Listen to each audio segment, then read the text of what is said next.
Abacuque capítulo 2, versículo 14, diz que a glória de Deus encherá a terra como as águas cobrem o mar. Meu Deus, a glória de Deus cobrirá a terra como as águas cobrem o mar. E eu não sei o que é que você entende por glória, porque algumas pessoas, quando pensam em glória, imaginam uma coluna de fogo. Outras pessoas, quando pensam na glória de Deus, imaginam uma nuvem de fumaça. Então, quando ouvimos a glória de Deus cobrirá a terra como as águas cobrem o mar, Abacuque 2,14, algumas pessoas imaginam uma névoa santa cobrindo a terra, porque pensam que a glória é como uma fumaça, uma nuvem de fumaça. Outras pessoas, quando ouvem que a glória de Deus cobrirá a terra como as águas cobrem o mar, imaginam a terra sendo coberta de fogo, porque acham que a glória de Deus é uma coluna de fogo, quando na verdade a glória de Deus se manifestou na coluna de fogo no deserto, no tabernáculo de Moisés. A glória de Deus se manifestou numa nuvem de fumaça, inclusive no templo de Salomão, quando inaugurado. Vocês estão comigo, sim ou não? Mas a nuvem não era a glória, era sinal da glória. A coluna de fogo não é a glória, é sinal da glória. Quantos estão me entendendo? Na verdade, a glória é a somatória. Escuta o que eu vou te dizer, grava isso na tua mente, no teu coração, deixa entrar no teu espírito. A glória de Deus é a somatória de suas virtudes, de suas qualidades. A glória de Deus é a manifestação plena da plenitude, da perfeição de Deus. A glória de Deus é a revelação do próprio Deus em toda a sua plenitude, em toda a sua perfeição. Você está comigo, sim ou não? Então quando a Bíblia diz que a glória de Deus cobrirá toda a terra, a gente precisa saber como. Como? A glória de Deus é o próprio caráter dele, é a somatória de suas virtudes, de suas qualidades, de suas características. A glória de Deus é a plenitude da sua perfeição. Quantos estão me entendendo? E se a glória de Deus, ou seja, Deus mesmo vai cobrir toda a terra como as águas cobrem o mar, como é que isso vai acontecer? Romanos capítulo 8, versículo 18, e eu quero confessar para você que essa não é a minha mensagem,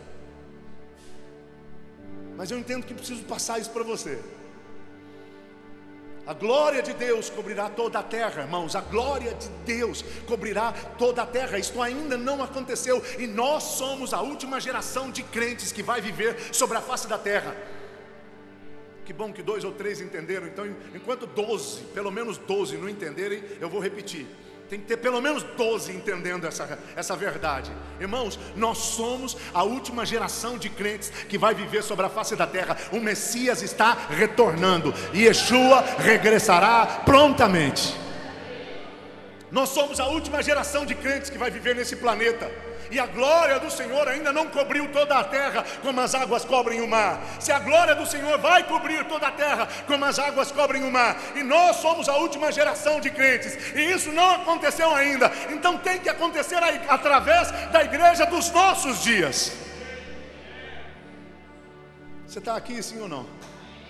Romanos 8,18 diz que até as tribulações do tempo presente, presta atenção nisso, porque a gente fica muito focado na questão da tribulação. A gente quer tanto se ver livre de dores e sofrimentos, que quando a gente ouve o texto, a gente fica focado na questão de ser livre das tribulações. E a palavra diz isso mesmo, que as tribulações do tempo presente não são para comparar com a glória. Com que, irmãos? Com a glória. Com que, amados? Com a glória por vir. Com a glória por vir. Com a glória por vir a ser revelada em nós.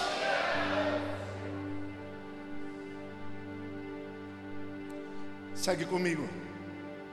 A glória de Deus encherá toda a terra, como as águas cobrem o mar. O que é a glória de Deus?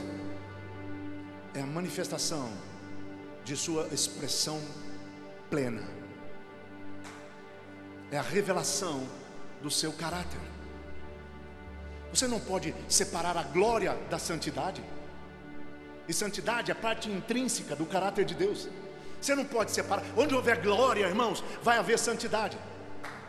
Vocês estão aqui? Às vezes a gente ouve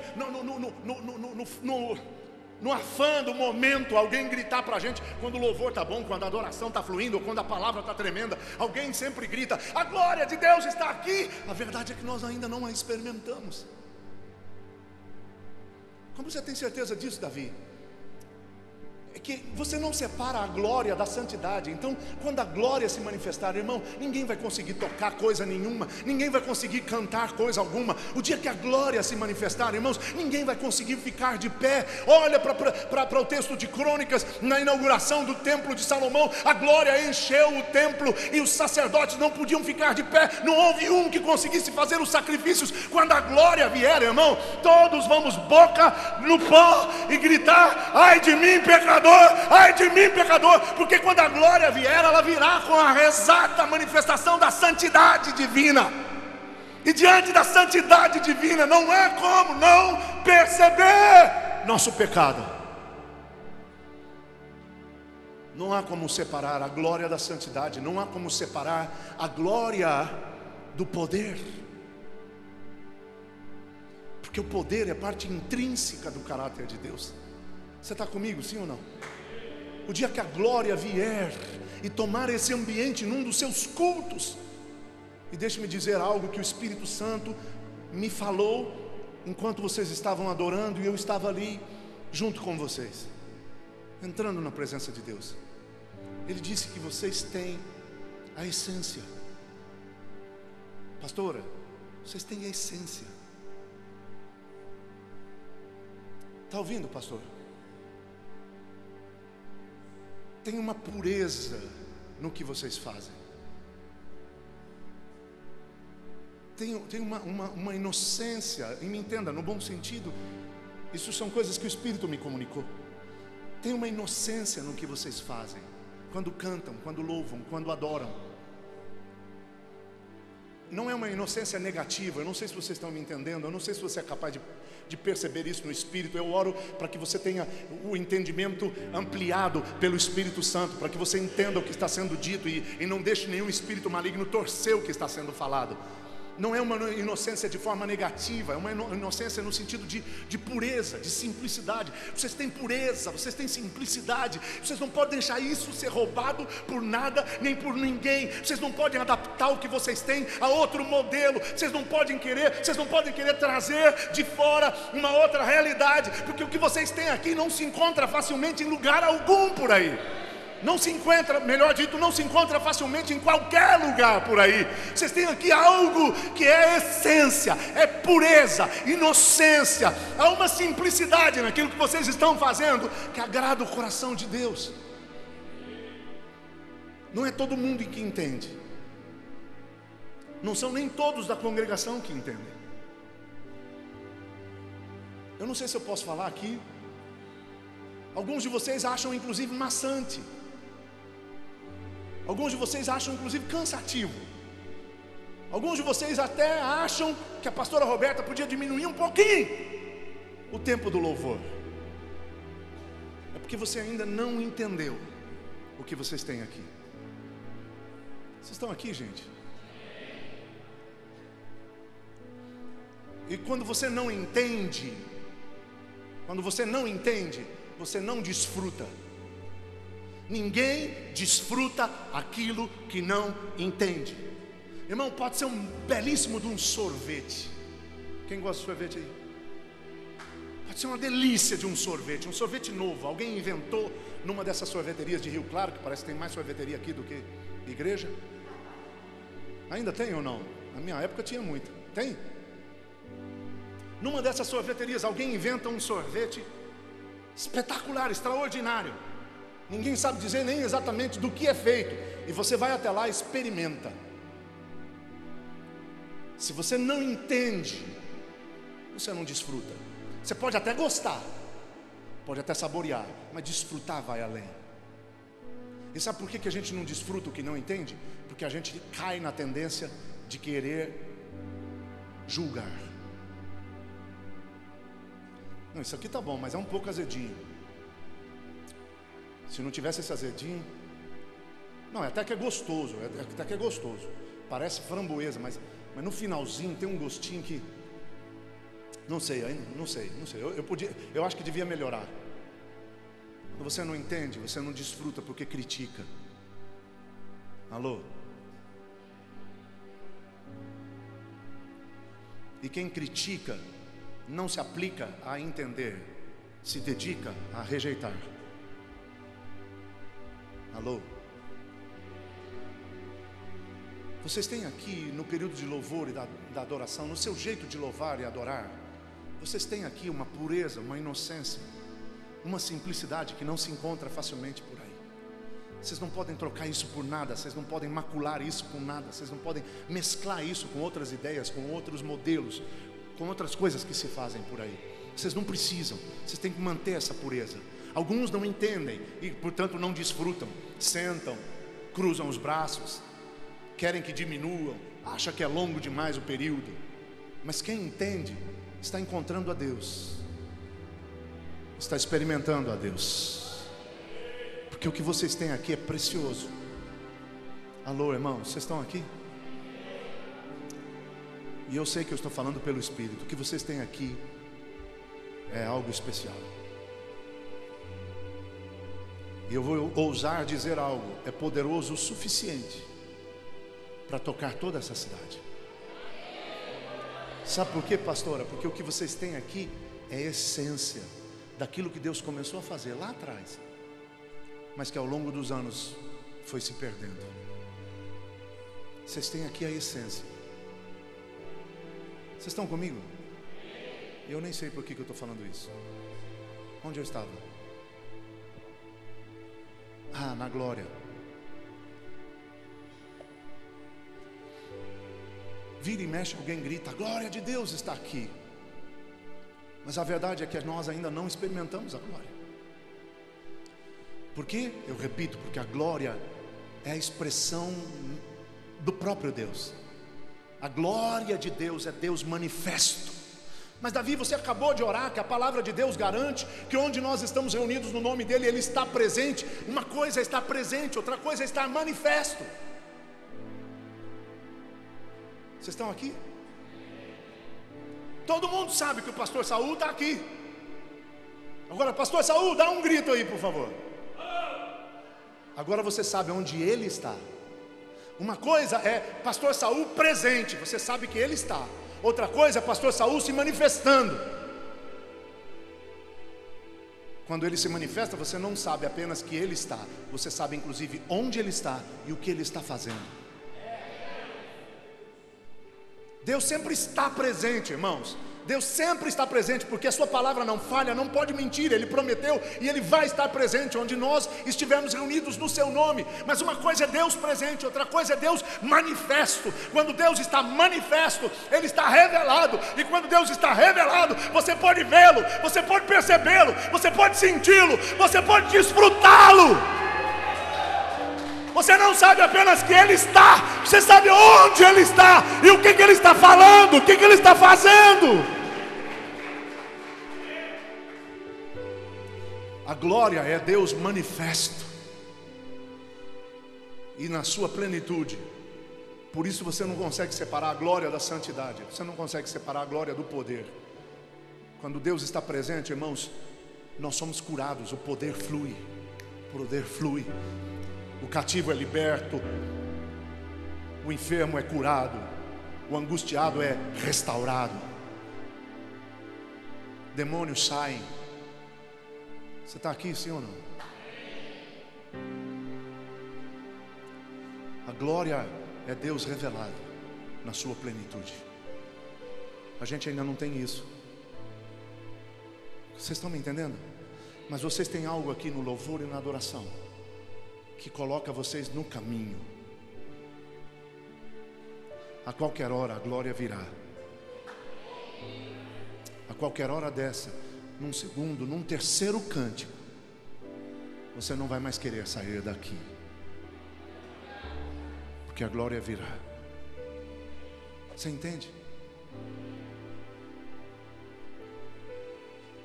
E então, se a glória de Deus vai encher toda a terra, não encheu ainda, nós somos a última geração de crentes, ela vai encher a terra nos nossos dias. Jesus está voltando, mas antes dele voltar, a igreja vai voltar a resplandecer, a igreja vai voltar a brilhar, a igreja vai voltar a liberar sobre a terra a glória de Deus. Antes dele regressar, a igreja vai voltar a ser igreja, e a glória da segunda casa será maior do que a da primeira. Eu acho que eu até falei isso quando vim aqui pela primeira vez. Quando eu vou para o livro de Atos, eu fico, irmãos, extasiado. Eu me sinto adrenalizado, como que impulsionado a viver o que ainda não estamos vivendo. Falta, ainda é preciso sermos tomados pela glória, para a glória poder se manifestar. Eu encontro Paulo no capítulo 13 de Atos, dizendo para Elimas, o mágico, está interferindo na pregação do evangelho, e Paulo olha para ele e diz: você vai ser amaldiçoado com cegueira, porque você está interferindo no trabalho do Espírito. E o homem fica cego por uma palavra de Paulo. Você está aqui, sim ou não? Ele não disse: você vai ficar cego em nome de Jesus. Não, ele disse: você está atrapalhando no trabalho do Espírito, eu te amaldiçoo, ficará cego. E o homem fica cego. Eu chego em Atos capítulo 14, e o apóstolo Paulo está em Listra, numa cidade próxima a Derbe, e aí ele vê, numa reunião, ele vê um paralítico e sente que o homem tem fé para ser curado. Ele olha para o homem e diz: levanta e anda. O homem levanta e anda. Paulo não disse: levanta e anda em nome de Jesus, ele apenas disse: levanta e anda. E o homem é curado. Você está me ouvindo? Aí a gente chega em Atos 19, e pessoas vêm procurar Paulo por conta de pessoas endemoniadas em outros lugares, e Paulo, não podendo ir, ele faz isso: leva meu lenço, mostra para o endemoniado. E levava um lenço de Paulo, ainda que com medo. Se a pessoa chegasse com medo e fizesse: ó capeta, ó, por causa do lenço de Paulo, os demônios saíam. E no lenço não estava escrito em nome de Jesus, era apenas o lenço de Paulo. Você está me ouvindo? Isso não tem na sua Bíblia, só tem numa outra que ainda vai ser lançada. É uma Bíblia com explicações um pouco mais apurada. Não é nem a NVI, é melhor, é a NVD, é a nova versão do Davi. Explica que o que acontecia quando alguém mostrava o lenço de Paulo para um endemoniado. O que acontecia é que o demônio olhava para o lenço e pensava: aí, meu irmão, a casa caiu. Eu conheço esse lenço, e conheço o dono do lenço, e conheço o dono do lenço. É melhor eu sair com o lenço, porque eu vou ter menos trabalho do que se eu ficar esperando o dono, porque o dono do lenço vem com o dono dele.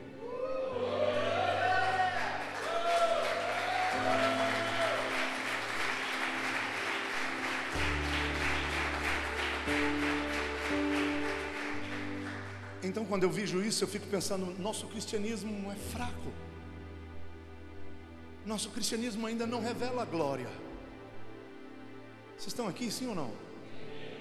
Porque Paulo libera uma maldição sobre um homem que está interferindo na obra do Espírito, e o homem fica cego, e ele não usou o nome de Jesus. Paulo libera uma palavra de cura para um paralítico, e o paralítico levanta, e ele não usou o nome de Jesus. Paulo envia um anjo para que endemoniados sejam libertos, e os demônios fogem, e ele não usou o nome de Jesus. Não é o nome de Jesus que libera juízo e justiça, não é o nome de Jesus que cura o enfermo, não é o nome de Jesus que põe os demônios para fugir. Sim, é o nome de Jesus, mas Paulo não usou o nome de Jesus porque não precisava.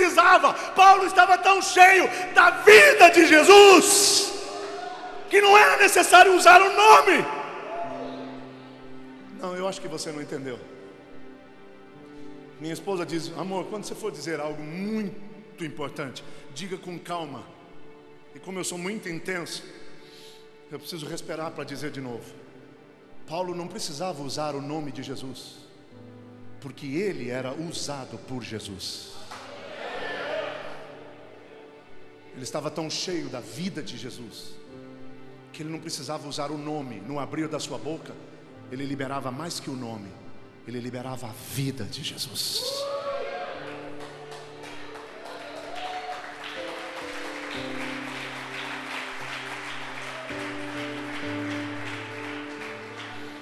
Isso fica claro em Gálatas capítulo 2, quando ele diz lá pelo verso 9: olha, já não sou eu que vivo, é Cristo que vive em mim. Você está me ouvindo, irmão? Então a glória de Deus vai encher toda a terra? Vai. Como as águas cobrem o mar? Eu creio. De que maneira, se a glória é o próprio Deus manifestado? A glória é o caráter de Deus revelado na íntegra, na plenitude. Como a glória de Deus encherá toda a terra? Por meio da igreja. Por meio da igreja. Volto para Romanos 8:18. As tribulações do tempo presente não são para ser comparadas com a glória por vir a ser revelada em nós. A glória de Deus vai encher toda a terra, porque vai haver uma igreja cheia da vida de Jesus. Vai haver uma igreja cheia do caráter de Jesus. Quando essa igreja falar, será Cristo mesmo falando. Quando essa igreja mover, será Cristo mesmo movendo.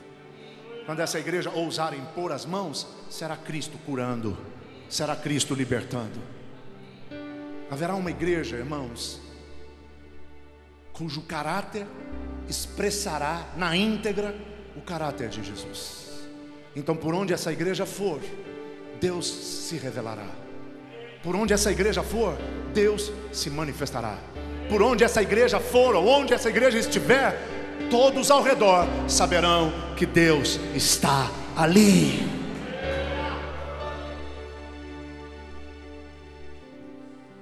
Você está aqui? Davi, então a glória de Deus vai encher toda a terra quando eu tiver o caráter de Cristo e puder revelar sua vida por onde eu for? É isso.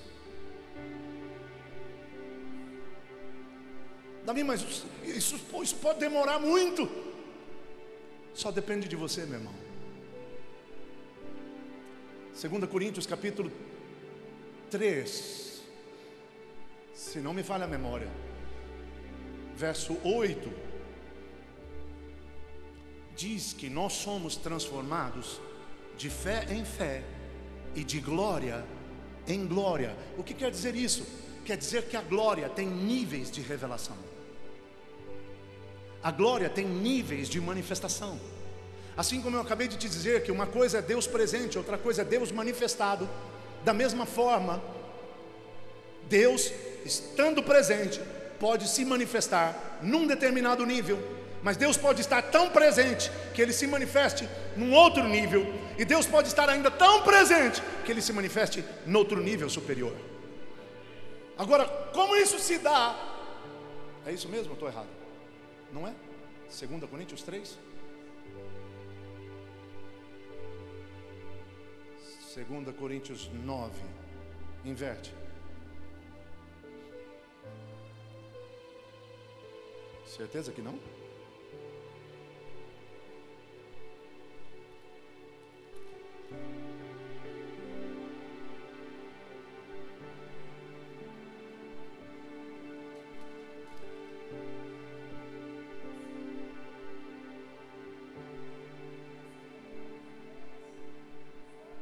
Ah, 3:18. Obrigado. Eu disse 3:8, né? E ninguém leu um pouquinho mais para baixo para me ajudar, né? 3:18. E todos nós, com o rosto desvendado, contemplando como por espelho a glória do Senhor, somos transformados de glória em glória, na sua própria imagem, como pelo Senhor, o Espírito. Ou seja, nós contemplamos o Senhor pelo Espírito. E essa contemplação da sua glória nos vai transformando. Se eu vejo a Deus neste nível, eu sou transformado neste nível. Se eu vejo a Deus num nível superior pelo Espírito, eu sou transformado e sou aperfeiçoado em Cristo num nível mais elevado. Eu preciso me aprofundar no Espírito para contemplar a glória, porque cada vez que eu contemplo a glória, algo de Cristo é impresso em mim. Você está comigo, sim ou não? Se eu avanço no Espírito para contemplar a Deus nesse nível, eu vou ser transformado e assemelhado a Jesus nesse nível, e eu só vou poder revelar Jesus nesse nível. Agora, se eu avanço no Espírito para níveis mais elevados, eu vou ter níveis mais elevados de revelação da glória, e aí eu vou estar mais assemelhado a Jesus num outro nível de glória, e vou poder revelar Jesus nesse outro nível de glória. E se eu prossigo no Espírito para um nível ainda superior, aí eu vou contemplar a glória num nível maior, vou ser aperfeiçoado em Cristo num nível mais alto, e vou poder revelar a Cristo num nível mais alto. A glória vai encher a terra à medida que você e eu formos nos assemelhando a Cristo para revelar sua glória. Você não entendeu? Me ajuda a pregar para o teu irmão e diga: a glória do Senhor vai encher toda a terra à medida em que a igreja, dá uma sacudidela nele, diga: à medida em que você e eu avançarmos no Espírito para termos revelação da glória. Agora olha para o outro e diga para ele: porque à medida que você contemplar a glória, você vai ficar mais parecido com Jesus e vai poder revelar mais de Jesus.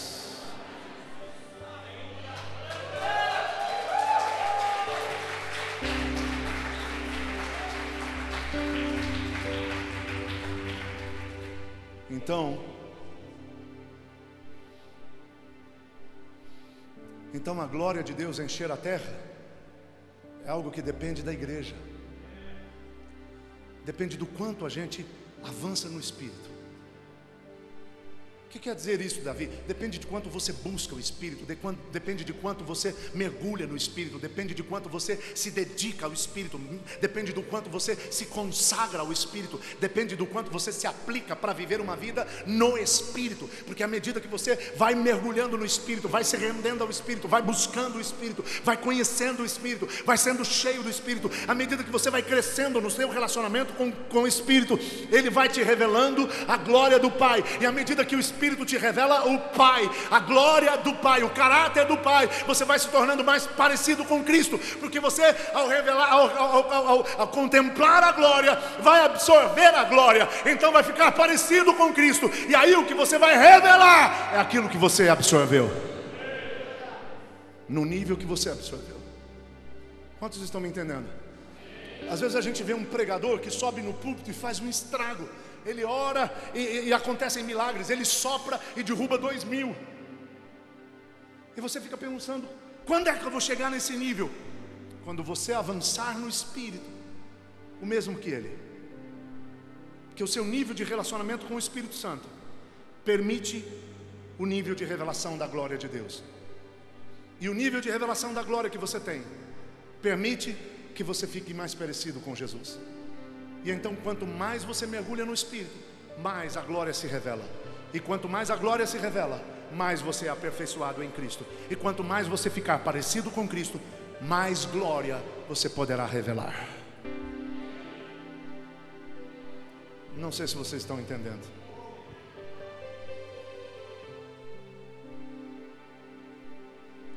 Então a glória de Deus cobrir a terra depende da igreja. Assim como a glória de Deus encher sua casa, a glória de Deus encher sua família, a glória de Deus alcançar seus filhos, seu marido ainda não convertido, depende de você. O dia que você entrar no Espírito Santo de tal maneira que o nível de glória que você tem de Deus cresça, e você ficar mais parecido com Jesus por essa revelação da glória, quando você chegar em casa, teu marido vai dizer: quem é você?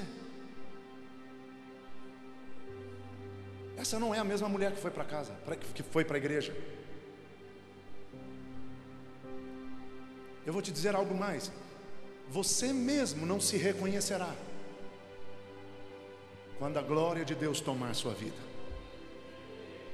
Mas Davi, eu já fui tomado por Deus num nível de salvação. Você está tomado por Deus no nível mais simples da manifestação da glória. O nível básico da revelação da glória é Cristo como Cordeiro de Deus sendo entregado na cruz do Calvário. É a glória que traz salvação. Esse é o nível mais básico, e é o nível onde a maioria de nós estamos. Agora nós temos que progredir para ir sendo transformados de glória em glória. Eu fui salvo, agora eu busco mais do Espírito, para que Ele me leve a um novo nível de glória. Nesse novo nível de glória, eu conheço mais a Deus e sou mais aperfeiçoado em Cristo. E a partir daí eu revelo a Cristo num nível mais elevado. Quantos estão me entendendo? Nosso grande problema, irmãos, é que a igreja foi contaminada nos últimos anos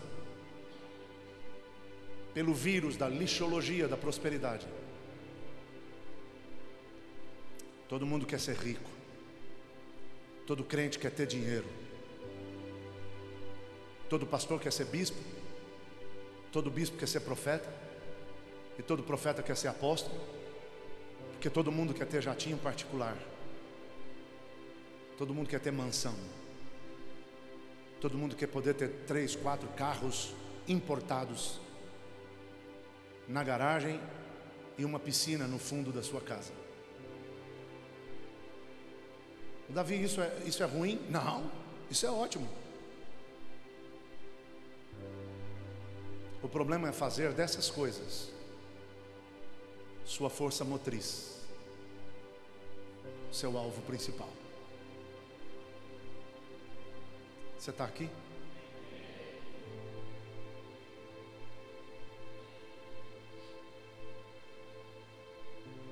Eu quero compartilhar com você algo simples para encerrar.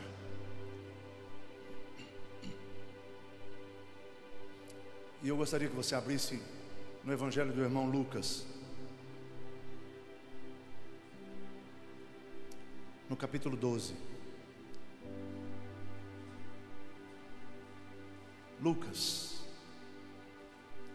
capítulo 12.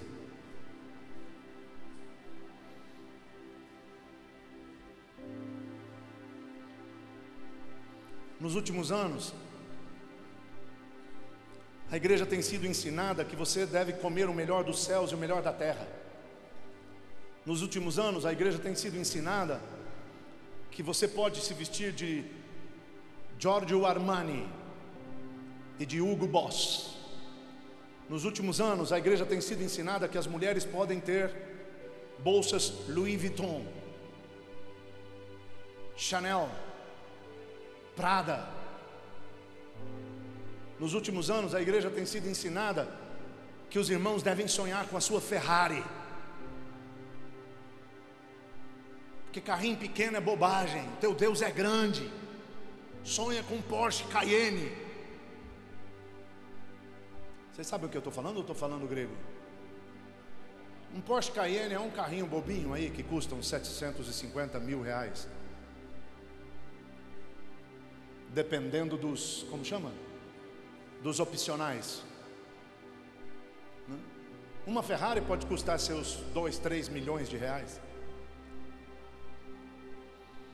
E nós temos sido instigados, irmãos, a sonhar com luxo. Nós temos sido instigados a sonhar com superficialidades. Nós temos sido instigados a sonhar com banalidades. Nós temos sido instigados, irmãos, motivados a sonhar com coisas supérfluas. Nós temos sido instigados, irmãos, manipulados de certa forma a sonhar com coisas desta vida, como se o mais importante fosse medido por aquilo que eu visto, pela roupa que eu ostento, pelo sapato que eu calço, pelo carro que eu dirijo, pelo apartamento ou pela casa onde eu moro, pelo bairro onde está a minha casa e o meu apartamento, e pelos móveis, onde eu comprei meus móveis. Isso tudo tem feito com que a igreja se torne consumista, egoísta, hedonista, voltada para si mesma e concentrada nos seus próprios sonhos e desejos. Isso tem nos seduzido, isso tem nos iludido, isso tem nos hipnotizado, isso tem deturpado nossa fé e nosso cristianismo, porque cristianismo é algo que não se vive com base nessa vida. Cristianismo é algo, irmãos, que não se vive com expectativas simples e meramente naturais, voltadas ao terrenal. Cristianismo não é religião, irmãos. Cristianismo é forma de vida. E é uma forma de vida espiritual que nos desliga do terrenal. Eu vou dizer de novo, cristianismo é forma de vida, não é religião. Não é religião, não é religião, não é religião. Tem tanta gente malhando para fazer do cristianismo uma religião. Tem tanta gente lutando para defender nossos direitos de evangélicos. Ser evangélico se tornou religião. Religião mata, religião corrói, religião derruba a fé, religião deturpa a vida, religião destrói o amor. Religião aborrece a Deus. Cristianismo não é religião. Cristianismo é vida. Cristianismo é vida. Cristianismo é um estilo de vida semelhante ao estilo de vida que Jesus revelou. Cristianismo, irmãos, não é frequentar a igreja, ler alguns salmos de vez em quando e fazer orações cotidianas. Cristianismo é assemelhar-se a Jesus. Cristianismo é absorver Jesus. Cristianismo é entrar no Espírito Santo e viver no Espírito Santo, se render ao Espírito Santo, se consagrar ao Espírito Santo e permitir-se guiar pelo Espírito Santo, para que o Espírito Santo nos leve a outro nível de glória, e a outro nível de glória, e a outro nível de glória, para que de glória em glória a gente conheça a Cristo e seja transformado e fique parecido com Cristo.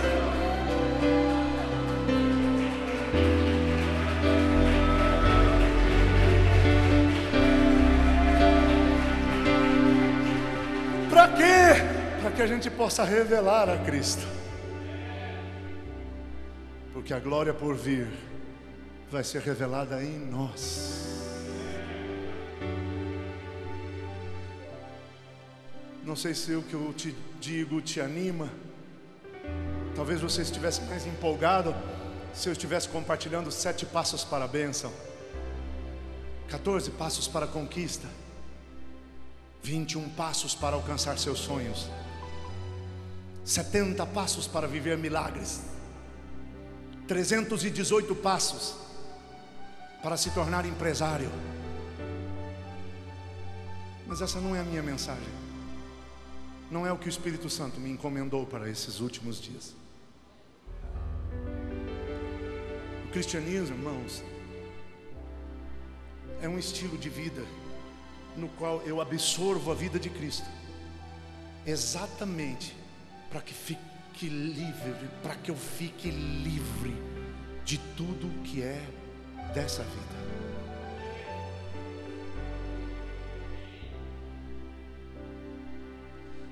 Mas Davi, os evangélicos estão prosperando. Sim, a gente está mais rico do que nunca, mas mentiroso como sempre. Estamos mais ricos do que nunca, mas cobiçando ainda como sempre. Cobiçando a mulher do próximo. E agora as mulheres também estão um pouco mais atiradas e andam cobiçando o marido da próxima. Estamos mais ricos que nunca, irmãos, estamos prosperando, aleluia. Mas nós continuamos invejando como sempre. Estamos mais ricos que nunca, mas nós continuamos competindo como sempre. Estamos mais ricos que nunca, mas a gente ainda é hipócrita como sempre. Oh, meu querido, vai lá em casa. Deus me livre. Não entendeu? Vai lá em casa, meu irmão. A gente precisa tomar um café. Vai lá em casa, só que nunca dá o endereço. nunca marca um dia e um horário. Porque na verdade a gente diz, vai lá em casa, e lá dentro a gente diz, cruz credo. Crê em Deus Pai Todo-Poderoso.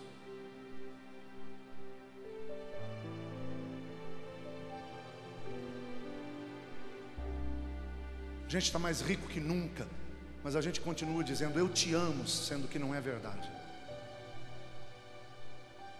Abraça o teu irmão aí, vira para ele e diz, eu te amo. E a gente abraça e fala, oh meu Deus, tinha que ser justo esse.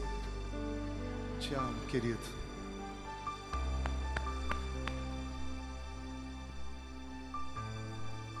Justo hoje eu fui sentado do lado desse.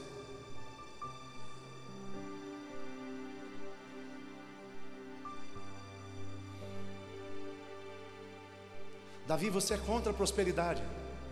Não. Eu quero prosperar. E eu sei que Deus ama a prosperidade dos seus filhos. Mas é exatamente aqui que reside o X da questão. Deus ama a prosperidade dos seus filhos. Deus não ama a prosperidade de qualquer um. Deus não ama a prosperidade do ganancioso. Deus não ama a prosperidade do corrupto. Deus não ama a prosperidade do avarento. Deus não ama a prosperidade do hipócrita. Deus não ama a prosperidade do que negocia de forma ilícita para poder enriquecer. Deus não ama a prosperidade do que sufoca, oprime o pobre para poder ganhar e ter mais com base em suas vantagens ou no que ele pensa que são vantagens. Deus não ama a prosperidade do avarento, do ganancioso. Deus não ama a prosperidade daquele que está aliançado com Mamon e cujo Deus é o próprio dinheiro. Deus ama a prosperidade dos seus filhos. Deus ama a prosperidade apenas dos seus filhos. Deus ama a prosperidade só dos seus filhos. Por quê? Porque o filho é cidadão do reino. E o cidadão do reino sabe que no reino a prosperidade não retém, reparte.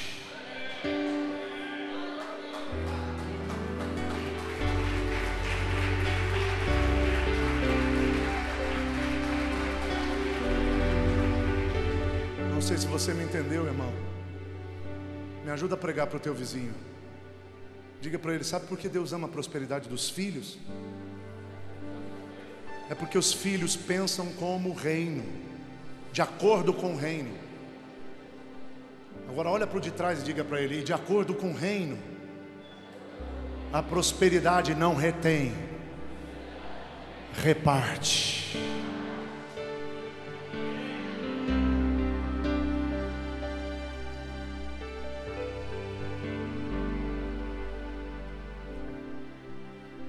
Na prosperidade do reino, você não tem para guardar. Na prosperidade do reino, você tem para dar.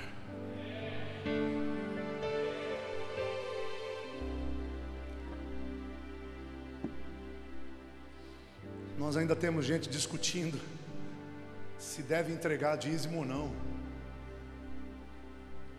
Sabe o que é? Eu tenho visto tantos escândalos, tanta manipulação. Eu já não sei se vou dizimar ou se vou ofertar. Não sei.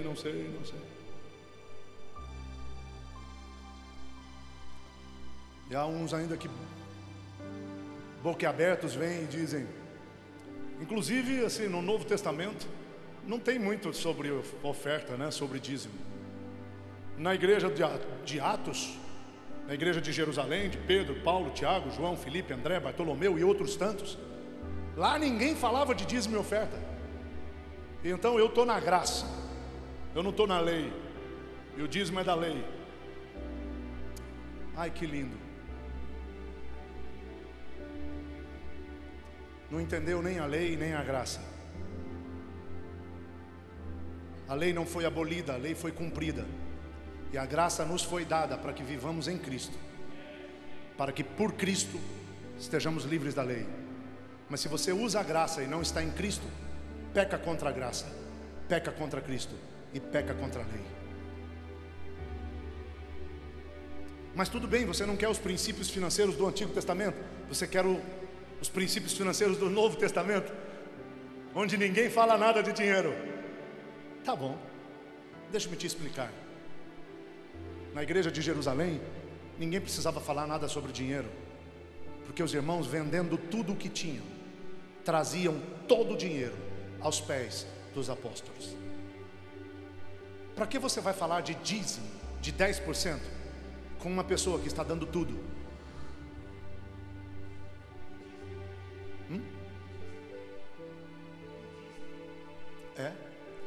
Para que você vai falar para uma pessoa, diz o pastor Denis, tudista, para ele ser dizimista? É retrocesso. Ele já está dando tudo. A igreja de Jerusalém não precisava falar de dinheiro, porque os irmãos já estavam livres dessa vida. Não, você não entendeu. Vou dizer de novo. Na igreja de Jerusalém ninguém precisava falar de dinheiro, porque os irmãos da igreja de Jerusalém já não estavam vivendo para as coisas desta vida. Eles já estavam vivendo no padrão da eternidade. Na eternidade ninguém precisa de dinheiro, mas na eternidade o que faz tesouro é o quanto você dá nessa vida. Eu não quero o padrão do Antigo Testamento. Quer fechar no padrão do Novo?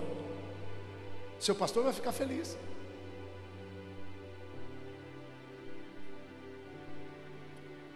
A glória de Deus vai encher toda a terra.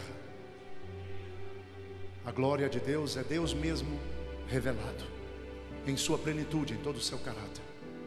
E a glória de Deus vai encher a terra através de nós.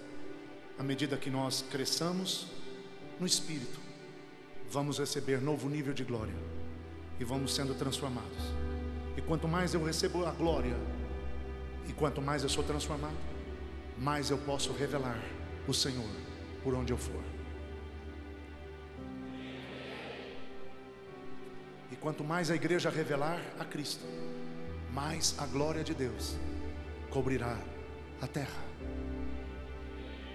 Nosso problema, irmãos, é que nós estamos seduzidos, hipnotizados pelo consumismo barato, que faz a gente viver como se nós fôssemos do presente século, como se nós fôssemos do mundo, onde o importante é o que a gente ostenta, o importante é o que as pessoas podem ver: o meu carro, a minha casa, minha bolsa, meu sapato, meu terno, meu jatinho particular.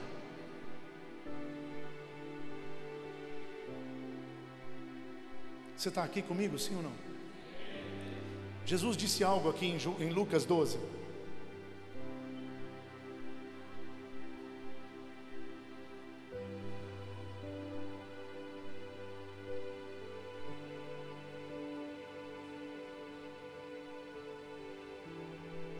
Nos versos 29 e 30, que você e eu precisamos entender.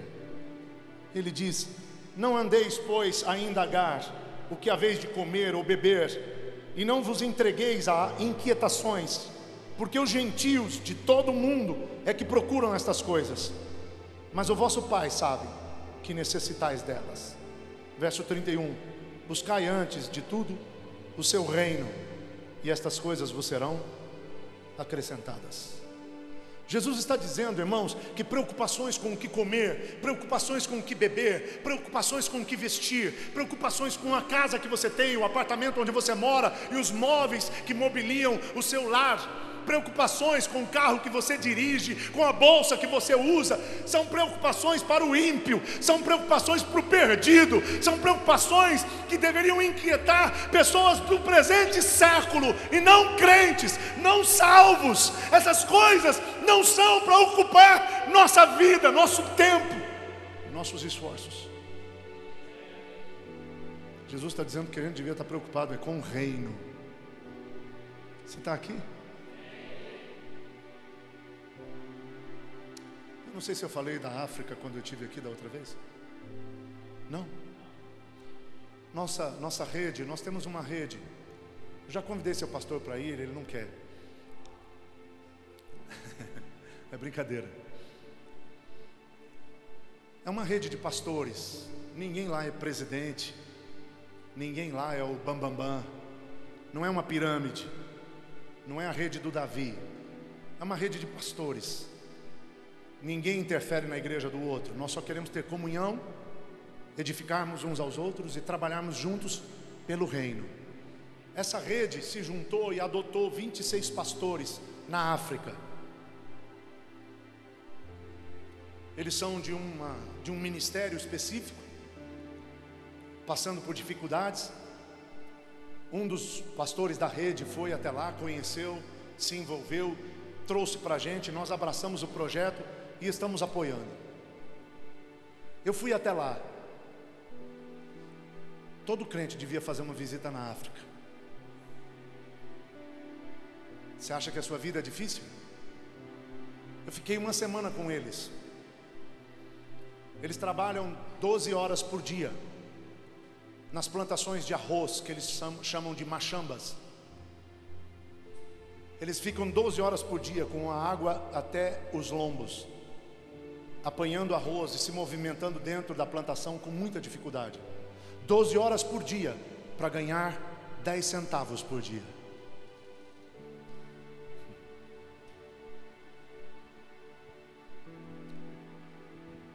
Eu ministrei durante uma semana e nós tínhamos aula de manhã, à tarde, à noite, porque eles são muito puros, eles são muito simples, eles não têm profundo conhecimento da Bíblia.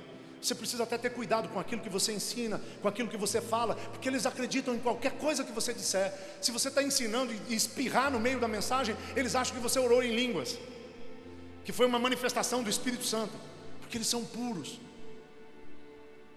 E durante uma semana, dando aula manhã, tarde e noite, eu vi aqueles pastores usarem a mesma roupa 7 dias seguidos, porque eles não têm outra.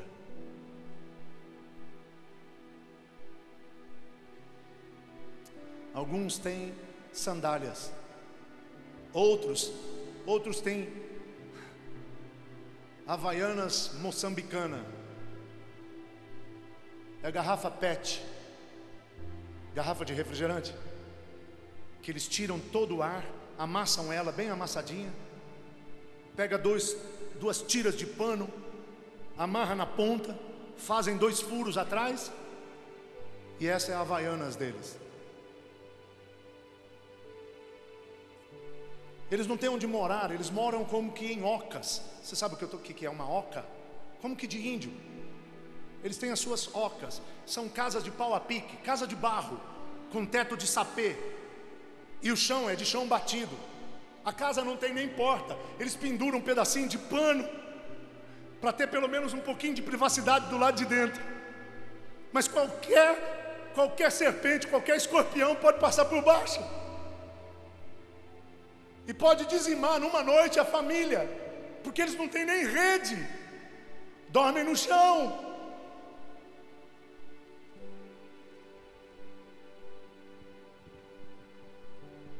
Você está me seguindo? 2 pastores assistiram às aulas a semana inteira, e durante as aulas eles ficavam tremendo, tremiam, e eu, muito inocente, achei que eles estavam debaixo de unção.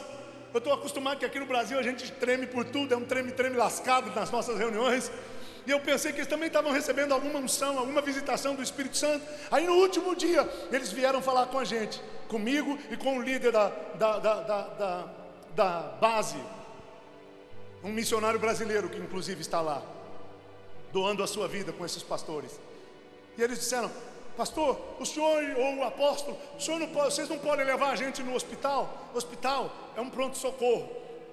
Na verdade, o pronto-socorro é uma casinha que uma igreja batista brasileira sustenta, paga o aluguel e coloca uns enfermeiros lá para cuidar deles, mas não tem nem remédio, porque o remédio, eu não posso aqui abrir porque tem questões políticas envolvidas nessa situação, mas o remédio não chega ao povo. Sabe por que o remédio não chega eu não posso falar porque o remédio não chega ao povo, mas é mais ou menos aqui como no Brasil, meu irmão. O remédio, estão filmando, eu não posso nem fazer o gesto. O remédio não chega ao povo. O remédio inclusive é vendido no mercado negro e é a preço de dólar. Eles ganham 10 centavos por dia, não tem dinheiro para comprar remédio a preço de dólar. Mas eles vieram pedir para ir no pronto-socorro, e o líder da base disse: por quê? O que vocês têm? E eles disseram: nós estamos com malária. Aí eu entendi por que eles tremem.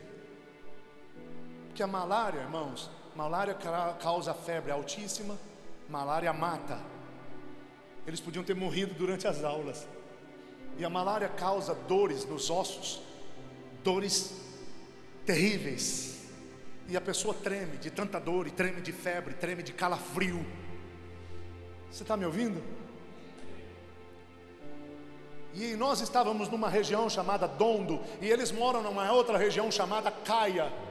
Para vir de Dondo até a Caia, eles levaram 3 dias, irmãos, porque eles não têm dinheiro para o trem e nem tampouco para o ônibus, e também não tem carro nem bicicleta. Mas eles vieram para a aula já com malária. Eles vieram caminhando 3 dias, 3 dias de caminhada com malária, porque o pastor perguntou para eles: vocês pegaram malária aqui? Porque se eles tivessem pego malária na aula, todos nós íamos ter que ser vacinados. Aí eles disseram: não, o surto de malária está lá na Caia, nós já viemos com malária. E eu disse: meu Deus do céu, vocês caminharam 3 dias com malária? E eles disseram: caminhamos, pastor. E eu falei: por que vocês não falaram no primeiro dia que estava com malária? E eles disseram: porque nós não queríamos perder os ensinamentos da Bíblia.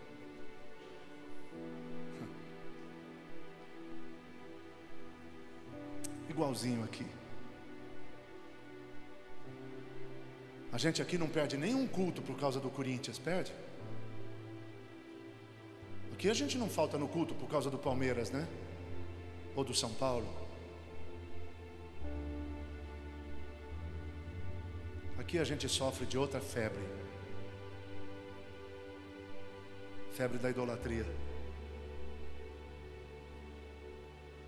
Levamos os irmãos para o posto de saúde e não tem nem banco. Então os doentes ficam no chão. Mulheres magérrimas, secas, com os seios esticados até a cintura, jogadas no chão, com uma criança grudada nesse seio, tentando sugar alguma coisa para sobreviver, enquanto são cobertos por mosquitos. Eles não têm força nem para mover a mão e afastar os mosquitos.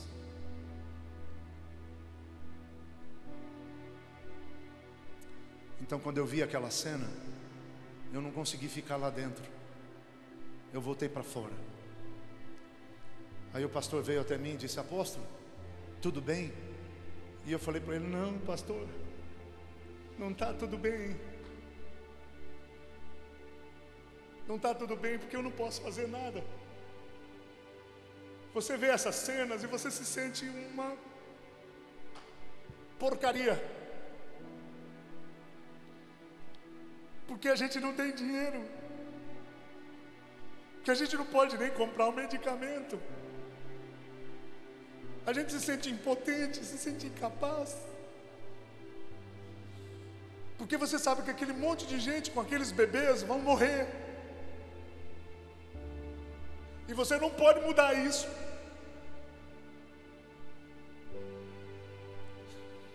E aí eu perguntei: o que essa gente tem, pastor? Ele disse, e eu perguntei: quais são as doenças que tem aqui? Ele disse: aqui só tem 2 doenças, Davi.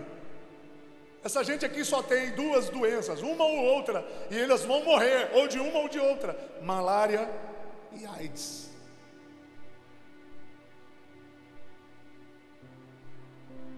Eles não têm comida, irmãos. Eles comem uma vez por dia. É uma massa de farinha de milho socada no pilão. Alguém aqui já usou pilão? Olha, tem gente que sim. Eles pegam o milho, faz farinha, depois soca essa farinha no pilão com água quente até fazer uma liga. Quando faz uma liga, eles botam um pouquinho de sal, aí faz uma bolinha e eles comem essa bola.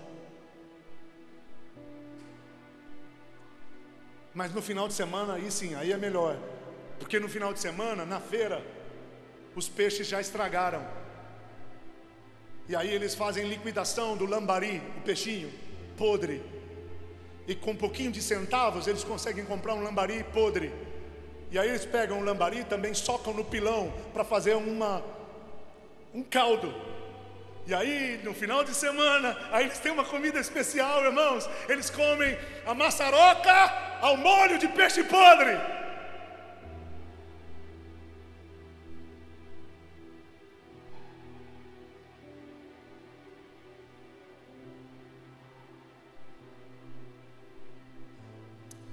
Mas no domingo eu fui na igreja. Igreja é uma oca, parede de pau a pique, de barro, teto igualzinho de sapê e chão de terra. É baixinho, então eu tive que ficar curvado, porque eles são pequenininhos. Então eu assisti o culto assim, curvado. Você assistiu, não participou? Eu quase não participei. Por quê? Porque a gente quer ficar assistindo. Porque o culto começou assim, o pastor foi no púlpito e falou: amém, amém, irmãos. E todo mundo diz: amém, amém. Aí ele fala: vamos começar a louvar, irmãos? Amém, amém. Aí ele faz uma oração simples e ele diz: quem vai começar? Não tem instrumento, não tem microfone, não tem dirigente de louvor. Lá no meio qualquer um pode começar uma música. E alguém começa e os outros vão atrás. Eu não sei como, não sei de que jeito. Eles nunca tiveram aula de música. Mas quando um começa, os outros vão atrás em vozes, com divisão de vozes. Quem ensinou isso? Eu não sei. Mas é uma maravilha e você quer ficar assistindo. Porque de repente alguém, é uma adolescente que começa a cantar: Wariwakanaka, ria, ria, Wariwakanaka, ria, ria, Wariwakanaka, ria, ria, ria, ria, ria, ria, ria, Wariwakanaka. E aí pega fogo. Eles começam a dançar, e dançar, e pular, e saltar. E o poeirão vai levantando, e o calor vai aumentando. Eles vão ficando suados, e o pó vai grudando no corpo, e a gente vai ficando suado também. A camisa fica encharcada, e o pó gruda na camisa, a camisa termina marrom. E quando ela terminou essa canção, todo mundo aplaudiu, e uma outra começou: Mulungubaco Pezeni, Mulungubaco Pezeni, Mulungubaco Pezeni. E aí eles vão uns nos outros e fazem assim na cabeça um no outro: Mulungubaco Pezeni, Mulungubaco. E o poeirão volta a subir. O que eles estavam cantando? Moari Wakanaka ria, o Deus bom está aqui. É uma frase, só uma frase. A outra música: Mulungubaco Pezeni, Mulungubaco Pezeni, que o Senhor Deus te abençoe. É uma frase. Com essas duas músicas, de uma frase cada uma, nós tivemos 4 horas de louvor.